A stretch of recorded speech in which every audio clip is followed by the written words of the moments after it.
The Green Bay Packers are headed to Brazil in week 1, but for fans, they're already there, at least in their hearts. Wendell Ferreira joins us from A to Z from Brazil to talk about this monumental game.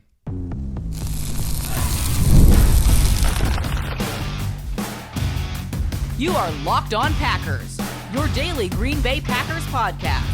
Part of the Locked On Podcast Network, your team every day.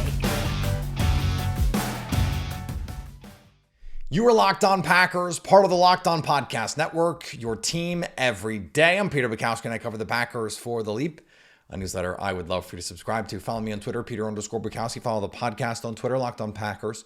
Like us on Facebook. Subscribe to the podcast, iTunes, Spotify, Google Podcasts, wherever you find podcasts, you'll find Locked On Packers, the #1 Packers podcast on the internet. And the show for fans who know what happened, they want to know why and how. Today's episode brought to you by our friends at FanDuel. Make every moment more. Right now, new customers get $200 in bonus bets with any winning $5 bet. That's $200 in bonus bets with any winning $5 bet. Visit FanDuel.com/locked on to get started. I've wanted to have Wendell on the show for a long time.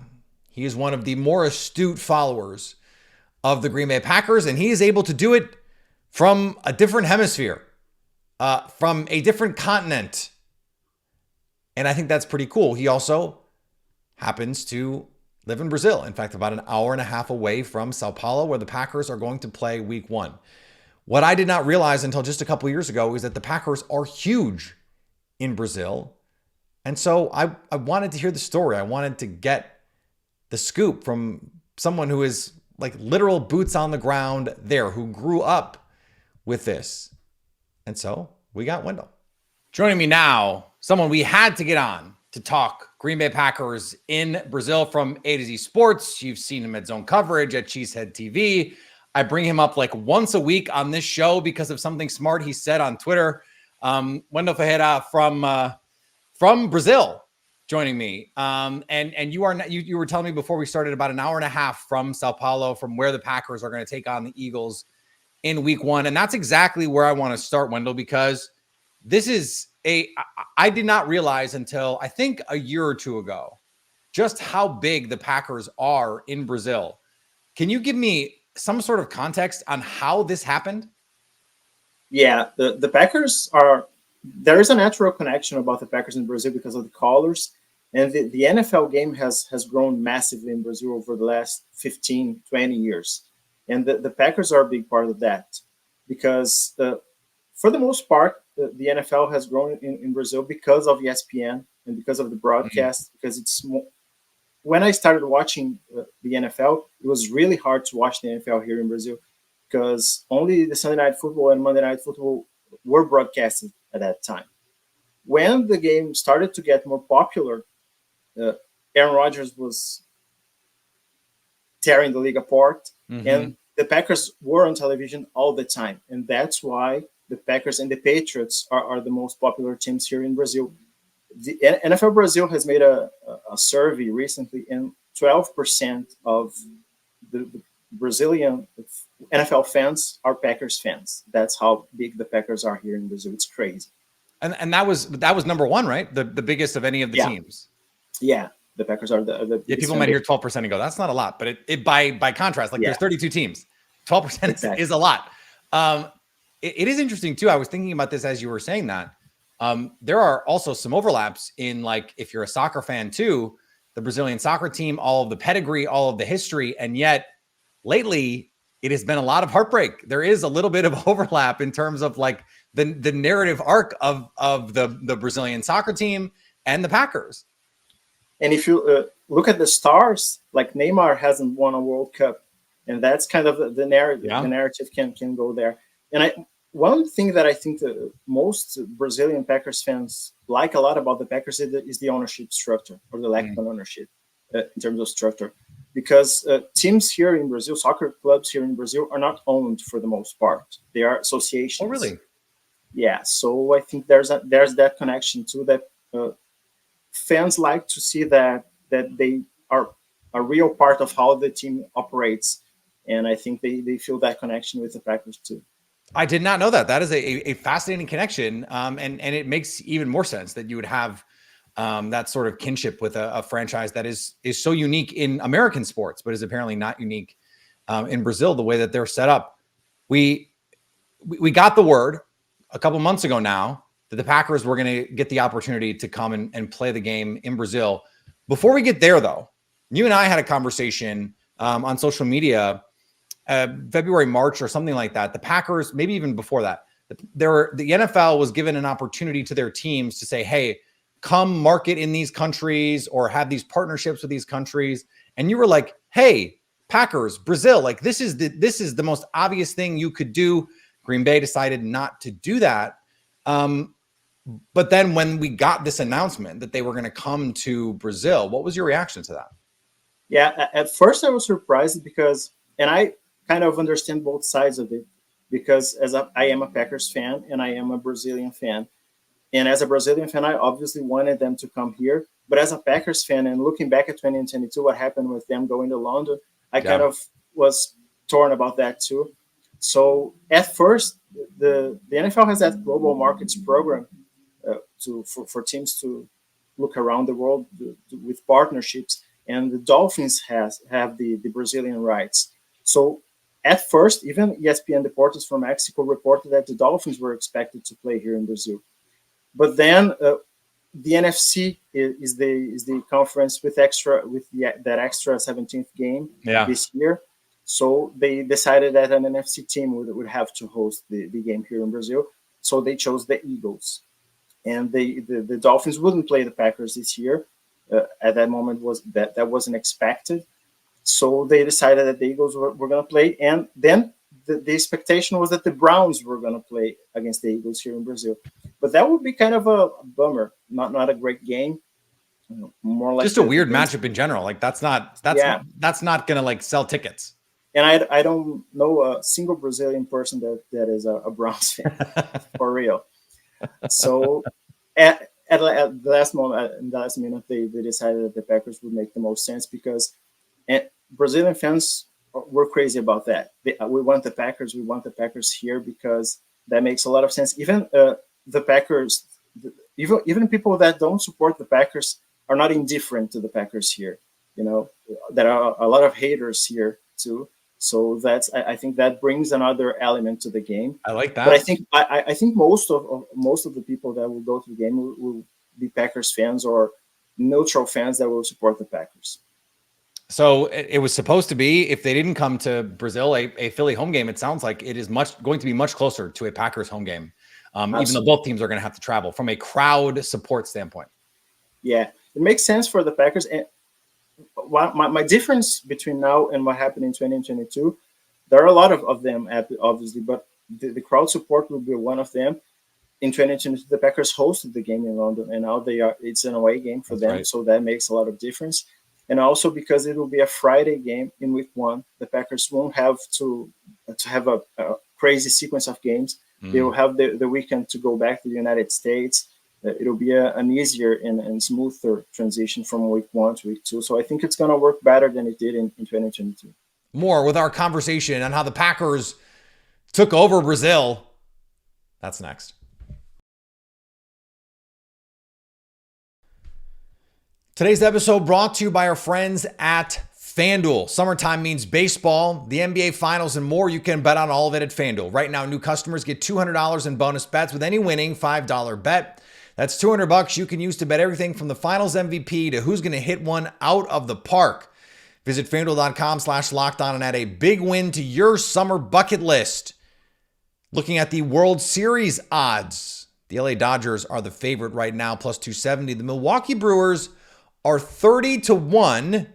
So are the reigning champs, the Texas Rangers, at 30-1. It is hard for me to understand the Brewers at 30-1 and the Braves at 9-1, given their relative standings. But that's part of why this is fun. 30-1. I'll put $5 on that. In fact, I might pause this ad read and go do it right now. You could do it. And if it's your first bet, get that bonus bet money from FanDuel. FanDuel, America's #1 sportsbook. We'll get to more with Wendell in just a second. Are you watching Fox Sports or ESPN on your TV all day? Have to turn down the volume with all that shouting? Make the switch to Locked On Sports today, a free 24/7 streaming channel programmed for you every day to bring you the biggest stories without all the screaming. Locked On Sports Today brings you can't-miss analysis, opinions, and news, streaming 24/7 on YouTube or the free Amazon Fire TV channels app, part of the Locked On Podcast Network, your team every day. And even though there's a lot of travel, the time zone difference is not as stark as going all the way to London, even though I think it is further east than people realize. Brazil is, and Sao Paulo in particular, but it's one of those things where I think that stuff matters too here. And that's what's allowing us to talk here, because we here in Brazil are just 1 hour ahead of the Eastern time, so it's a smooth transition, I think. Josh Jacobs, in an interview recently, he got in trouble for a couple different things, but one of them was, I think it was not certainly nationally known. If you were like deep on Packers Twitter, you had seen some of the conversations about the rivalry with the team in Sao Paulo, that green is banned, that whole thing. Can you shed some light, give us some context, and set the record straight on what is the truth about the green ban? Because it's the Packers and the Eagles. Like, they can't both wear white jerseys. Like, it's not going to work out if that's going to happen. Even though the last time they played, the Eagles were black and the Packers were white, so it was fine. But it has nothing to do with gangs, nothing to do with violence. I won't say here that Brazil isn't a violent country, because I would be lying. It has elements of violence. It might be robbery at some point. But São Paulo is a relatively safe city in terms of criminality. It's more like just like Milwaukee in terms of criminality and homicide rates. But for the most part, what happens is that Corinthians, who owns the stadium where the NFL game will be, has a strong rivalry with Palmeiras, who is a green team. So that's the entire point of that. It's just like you go to Lambeau Field to host a soccer game and a purple team will play there. Most Packer fans would not be happy with that, right? Right. But it's not prohibited. A purple soccer team would be allowed to play at Lambeau Field. And that's mostly the connection here. Corinthians and Palmeiras are big rivals. It's probably a more extreme rivalry than the Packers and the Vikings, because it's concentrated among them two. But for the most part, it's safe. It's safe for Packers fans to come here to Brazil and wear green. I will be wearing green at some point, probably in São Paulo, when I'll be there. But in the stadium, the talk was, Corinthians president said it's okay if they wear green, because it's another game. We need to make money out of that, the external events outside of soccer. So it's fine to wear green, and if the Eagles or the Packers want to wear green, fine. But if they want to, if it's possible, for example, for the Lions to wear black and for the Packers to wear white, it's better for Corinthians, but it's not a necessity or not something related to criminality or to be safe about it. It would be easy too, because technically it is an Eagles home game, so they could wear home alternates, and the Packers, it's a road game, so they could wear whites. Like, it wouldn't even be that weird for that to be the setup if they wanted to be as respectful as possible. And I wouldn't be surprised if they had even special home alternates for the Eagles, because this is going to be a special game.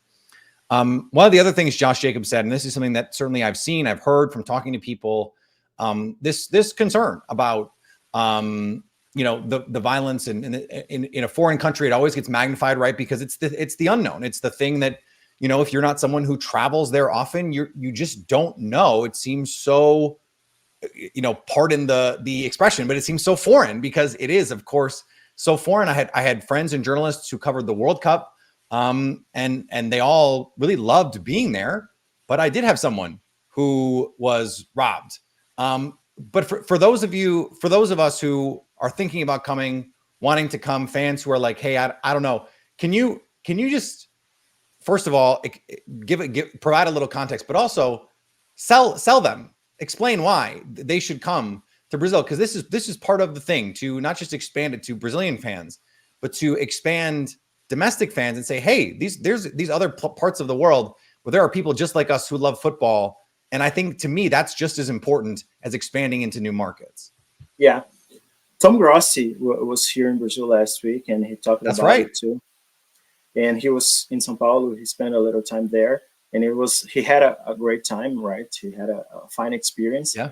São Paulo is the Brazilian version of New York. It's a big city, a big market.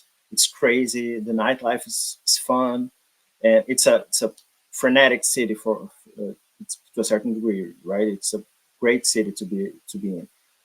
I won't say that, as I said before, there is violence. There might be someone robbed. I am taking my being careful about that, because I'm going from a smaller city here in Porto Alegre, southern Brazil, to São Paulo, and as I will be covering the game, I might leave the stadium at 2-3 a.m. in the morning, right? So it's more dangerous to be around the stadium. The stadium is in a not the safest part of the city too.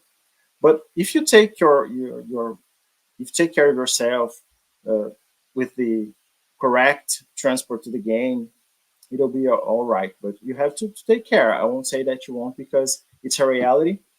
It's obviously a reality in a subdeveloped country. So it's how it works. You have to be careful about that. But I think the fans who come to Brazil will have a nice experience about the game. There will be a lot of events. And obviously in big events, Brazil hosts a World Cup and Olympic Games, and all those great events. They make sure that it will be fine in terms of security, and it'll be police, for example, around the stadium to make sure that everything will be all right.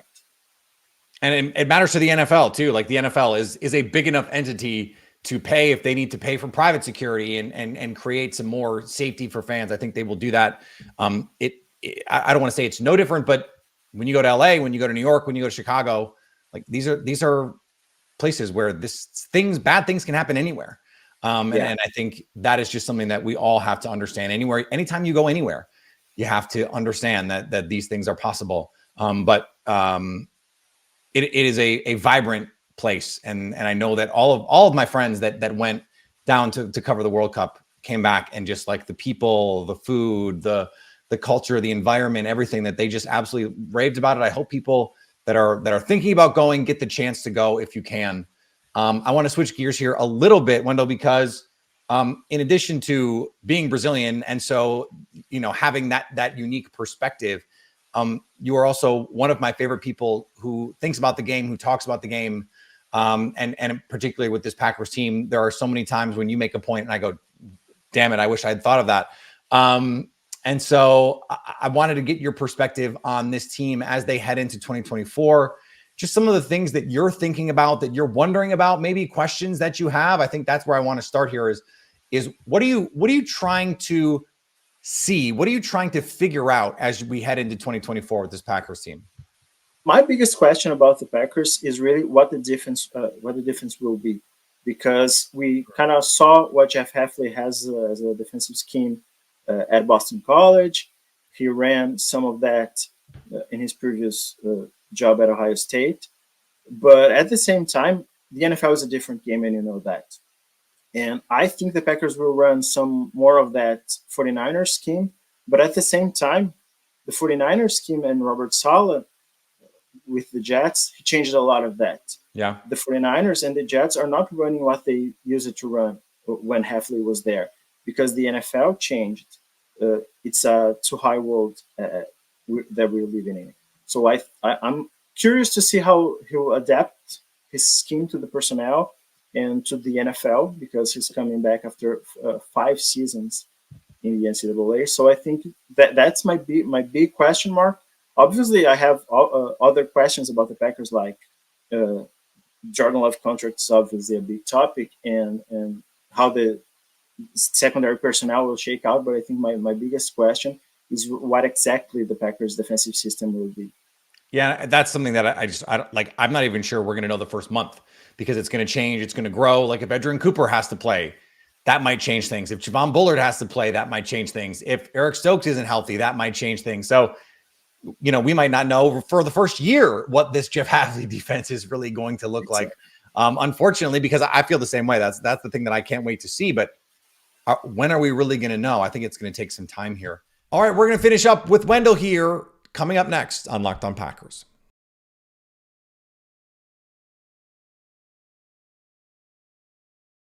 Locked On has launched the first ever national sports 24/7 streaming channel on YouTube, and now it's also available on Amazon Fire TV and the free Fire TV channels app. Locked On Sports Today here for you 24/7, covering the top sports stories of the day with the local experts of Locked On, plus our national shows covering every league. Find Locked On Sports Today now available on the free Fire TV channels app.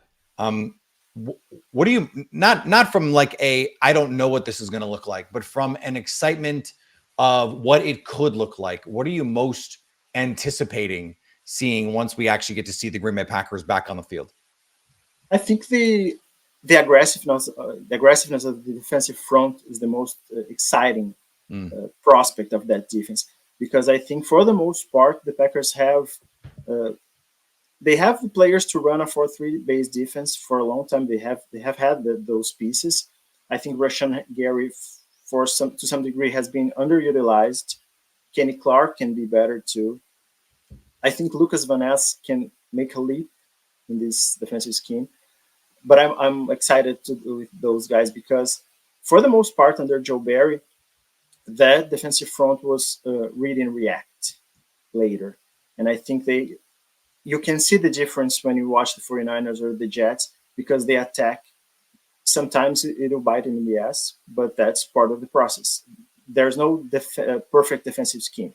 So those guys will have the opportunity to attack and do what they do best. I think Rashan Gary is an excellent player when he doesn't have to think much. And I think he'll take advantage of that scheme. I'm really excited to watch those guys playing at this different reality. And I think Kenny Clark will also, entering a contract year, can make the most out of it. What are you expecting from Jordan Love this year, Wendell? I think he'll get rich. But I really, it's hard to be sure about that, because how was this late run in the season a linear growth, and how much is it an outlier? I think it's a linear growth. I think he's a really good quarterback. He has all the tools. And I know on Monday you were talking about that on the podcast, about his growth, and he'll make a lot of money.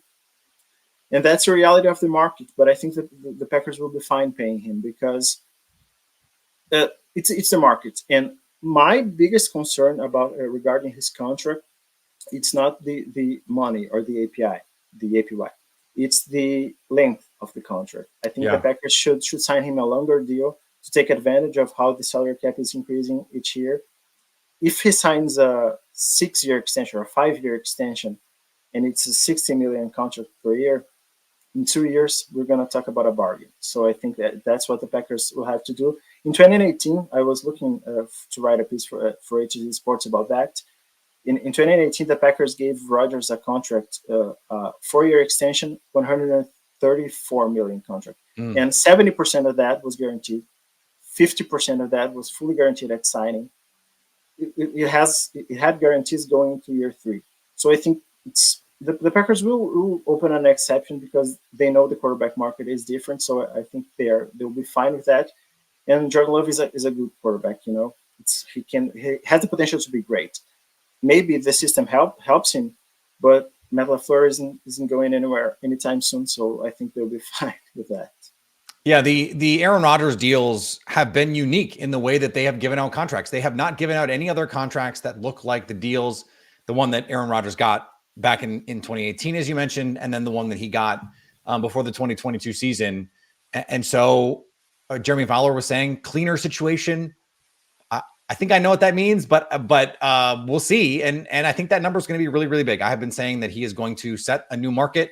I continue to believe that is going to be true. As of this moment, Wendell, what is your prediction for how the 2024 Packers season goes? I know we got a lot to figure out here, but just like as we sit here late June. I think they'll win 11, 12 games. They are a strong team, a strong roster. They were 27th in defensive DVOA last year. They won't be much worse than that. Even if Jeff Hafley doesn't work in the NFL at first, they have a strong roster.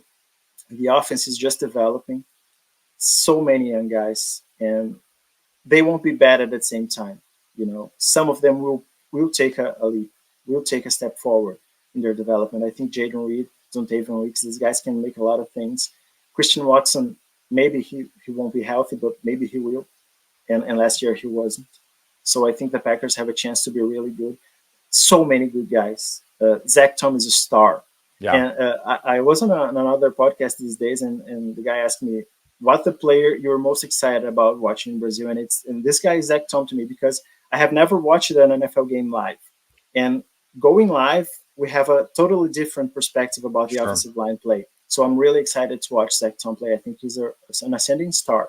And the Packers have good players at basically every offensive position. You can't say an offensive position, center, but I'm talking about offensive line.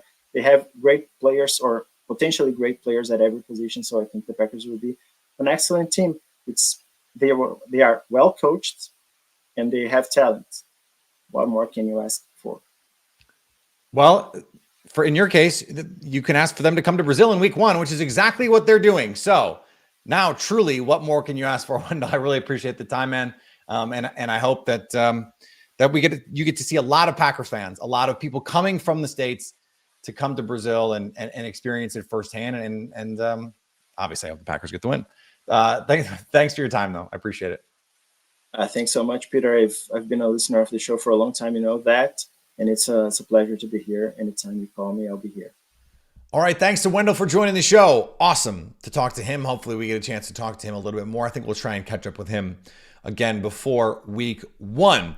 Back tomorrow, much more this off season as we roll through June and make our way toward training camp, which we just got the announced dates for that. And so we're just about a month away from training camp. May have a modified schedule coming the next couple of weeks here. Some weeks where we only do 3 shows. I'll be traveling here in early July, and so we'll probably right before camp. So some modified schedules coming, but I'll be sure to keep you up to date on all of those, and always keeping you up to date on Twitter about all of them.